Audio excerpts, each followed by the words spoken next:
ભારતની ધરતી પર સોનું ઉગાડી બતાવે તે જ ખેડૂત કહેવાય. પ્રાચીન કાળથી થતી આવતી ખેતીને જો ટેકનોલોજીનો સાથ મળે અને યુવાનીનો જોશ મળે તો ખેતી ક્ષેત્ર જેવું કોઈ ક્ષેત્ર નથી. આ જ દીર્ઘદ્રષ્ટિ લઈને ઓસ્ટ્રેલિયામાં ખેતી ક્ષેત્રે અભ્યાસ કરીને પોતાના દેશ માટે કંઈક કરી બતાવવાની ભાવનાને ન્યાય આપ્યો છે કચ્છના એક યુવાને. વિચારશીલ, મહેનતકશ અને સાહસિક સાક્ષર ખેડૂત એટલે राहुल गाला. राहुल जी, स्वागत है आपका इस खास पेशकश में.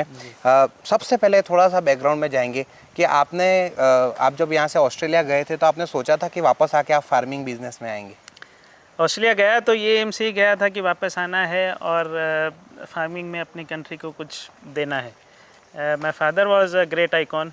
He was my friend, philosopher, guide, जिन्होंने मेरा करियर प्लान किया, of course with my choice, and उनके फुटस्टेप पे चलते हुए आज मैं यहाँ तक पहुँचा हूँ. आपके साथ में आपके भाई भी हैं जो जिन्होंने इजराइल में स्टडी की है, आपने ऑस्ट्रेलिया में स्टडी की है. तो वहाँ पर स्टडी के दौरान आपने ये सोचा था कि 10 एकड़ मेरे फादर एक फार्मिंग करते हैं, वहाँ से मुझे 300 एकड़ तक फैलाना है? कुछ करना है ये तय था, बाकी तो फैमिली का सपोर्ट और डेस्टिनी से आज यहाँ तक पहुँचे हैं. मन में हिम्मत थी कि कुछ करेंगे और सबकी दुआओं की वजह से आज यहाँ तक पहुँचे हैं. आज एक तरह से देखा जाए तो कोई भी यंग एंटरप्रेन्योर बनने का जो सपना रखता है वो या तो कोई इंडस्ट्री में जाता है या फिर हो सकता है कि देश छोड़ के ही किसी दूसरी कंट्री में शिफ्ट हो जाता है. तो आपके दिमाग में एक ऐसा आइडिया आया कि आपको अपने ही गांव में वापस आना है और फार्मिंग शुरू करनी? ये सीड डाला था मेरे ग्रैंडफादर ने. जब मेरे father when he decide to choose farming as his career, उन्होंने मेरे फादर के सामने 2 कंडीशन रखी थी. Because basically we belong to Kutch. तो उन्होंने कहा था कि एक तो कच्छ में खेती करना और ऐसा खेती करना कि जो कम पानी से अच्छा रिजल्ट दे. That's why my father went to Israel in 1983. वहाँ से वो पहले ड्रिप इरिगेशन सिस्टम इंडिया में, and probably he was the first one who commercialized drip irrigation in India. और उसके बाद late 1990s early 2000 में imported this date palms from UK और उसका plantation किया. ये डेट्स का आपका थोड़ा सा बात करेंगे. आपकी जो भी प्लांटेशन कर, किस तरह का प्लांटेशन आप करते हैं, क्या क्या आपने सिस्टम लगाया है और आपने इसको किस तरह से ऑर्गेनाइज किया है? Dates, this is probably one of the first tissue culture commercial plantation in the country. और यहाँ की जो ट्रेडिशनल सिस्टम है उसमें plantation is done through seeds. तो उसमें मेल फीमेल का ठिकाना नहीं होता, और अगर कोई फीमेल प्लांट आ भी जाता है तो उसमें फ्रूट की क्वालिटी यूनिफॉर्म नहीं होती. So the advantage with these plants are कि सब फीमेल प्लांट हैं, सबकी यूनिफॉर्मिटी एक है, जिसकी वजह से वी कुड ब्रांड इट. और एक निच मार्केट हमने पकड़ा है. Usually people eat dates as a soft dates, खजूर की तरह खाते हैं, but we sell this as a fresh fruit. This has we have given a new identity to the fruit. Generally Kutch Saurashtra के बाहर लोगों को पता नहीं था कि this fruit can be eaten as a fresh crunchy fruit. तो एक निच मार्केट डेवलप किया है, इसका ब्रांडिंग किया है. Now we have our own registered trademark golden dates. वो गोल्डन डेट्स के नाम से इसका मार्केटिंग करते हैं, and it has a huge response. We started from 10 acres, now we are more than 120 acres of plantation. First year of production was around 7 tons.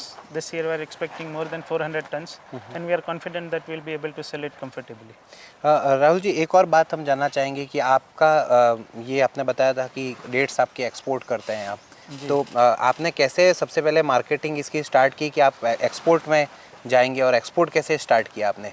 My younger brother he looks after marketing, so it was his initiative. He is agribusiness management student. तो ये उसका idea था कि हम country के बाहर भी कहीं जाएं, let us explore the market. और थोड़ा सा हमने ये भी स्टडी किया कि our dates are earliest in the market. Israel, Jordan, even Middle East और गल्फ कंट्रीज में भी डेट्स होती हैं, but they are late. We are about a month earlier. और जब ये फ्रूट को उन्हीं की कंट्री में अगर पहले दिया जाए तो दे पे प्रीमियम प्राइजेस. तो अभी आपके कितने कंट्रीज में एक्सपोर्ट होता है? We directly export to about 5 countries, और उसके सिवाय दूसरी कंट्रीज के एक्सपोर्टरों को हम सप्लाई करते हैं. तो in all we exporting around 10 to 12 countries. And how is the response? Response is fantastic. It's been growing very fast. ये इसके अंदर किस तरह से आपको सालाना एक तरह से क्रॉप होता है और आप उसका हार्वेस्टिंग करके ईयरली आपके पास में इसकी कॉस्टिंग निकल जाती है या आपको नहीं। हाफ ईयरली में? This is once in a year crop.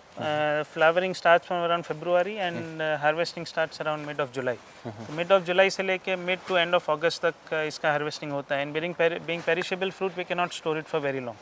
तो पूरा साल मेहनत करते और उसका रिजल्ट हमको ये 4 से 6 वीक में मिल जाता है। एक और सवाल है कि ऐसा देखा जाए तो अपना इंडिया का जो भी फार्मिंग है वो पूरा वेदर पे डिपेंड करता है। जी जी और आपने ये करियर चूज़ किया है, जी। तो आपको कहीं ना कहीं ऐसा रिस्क फैक्टर नहीं लगा कि यार मैं एक ऐसे फील्ड में जा रहा हूँ जहाँ पे सब कुछ आसमान पे पानी आएगा, इंद्र देवता खुश होंगे तो चलेगा, नहीं तो जी। तो वो कभी डर नहीं लगा? नहीं, और डर तो पहले भी था और अभी भी लगता है, क्योंकि now in recent years the weather has been acting very funny. जो नॉर्मल हमारा ट्रेंड था उसमें काफ़ी चेंजेस आ रहे हैं, और this is one of the reason that we have now gone for this poly house green house technology, जिसमें पूरी तरह तो नहीं but partially we can control the weather और we reduce our risk.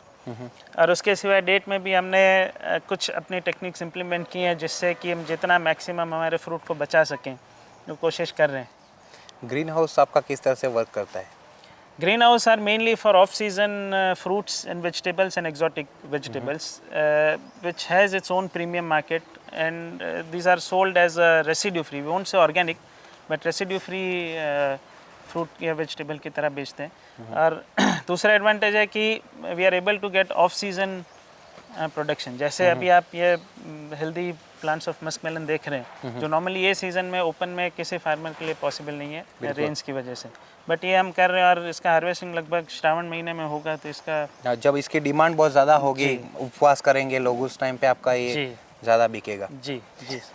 Market किस तरह का है और आपको क्या क्या डिफ़िकल्टीज फेस करनी पड़ती हैं, खास तौर पे जब क्या हार्वेस्टिंग हो जाती है, आपका प्रोडक्ट आपके हाथ में होता है जी, अब वो कंज्यूमर तक पहुंचता है, तब आपको क्या डिफ़िकल्टीज? बीइंग पेरिशेबल फ्रूट ही हमारा सबसे बड़ा लिमिटेशन है। एक बार हार्वेस्ट हो गया फिर वॉट एवर कॉस्ट में बी, जो हमको रेट मिले हमको इसको डिस्पोज करना है, because it can not be stored. और एक दूसरा जो मेरा कंप्लेन है या एक अंदर से थोड़ा अच्छा नहीं लग रहा वो ये है कि एज अ फार्मर हम इतना मेहनत करके ग्रो करते हैं और जो रेट हमको मिलता है और जो रेट कंज्यूमर पे करता है उसके बीच में the gap is very wide. अगर वो गैप थोड़ा नैरो डाउन हो, थोड़ा फार्मर को बेनिफिट हो, थोड़ा कंज्यूमर को बेनिफिट हो, इस तरह का कोई अगर सिस्टम आता है तो it is win win for common public as well as farmers. जो मिडल मैन है वो एक बहुत बड़ा रोल निभा जाते हैं इसके अंदर, बहुत बड़ा रोल है उनका। जी जी। आपको नहीं लगता कि ऐसी कोई पॉलिसीज़ होनी चाहिए जो एकदम ट्रांसपेरेंट हो कंज्यूमर और फार्मर के बीच में? बिल्कुल, ऐसी कुछ पॉलिसियाँ बननी चाहिए और ऑन पेपर कुछ बनी भी हैं, बट शायद उनका प्रैक्टिकली इम्प्लीमेंटेशन हुआ नहीं है, या आई में से कि इम्प्लीमेंट करना थोड़ा डिफ़िकल्ट है, but I think we should work on it और उसको कैसे और प्रैक्टिकली इम्प्लीमेंट किया जाए उसके ऊपर काम करना चाहिए। आपने ऑस्ट्रेलिया में पढ़ाई की है, वहाँ का जो डिस्ट्रीब्यूशन सिस्टम है या वहाँ पे फार्मर और कंज्यूमर के बीच का जो गैप है, वहाँ पे किस तरह से ट्रांसपेरेंसी वो मेंटेन करते हैं और क्या आप वो यहाँ पे कर सकते हैं?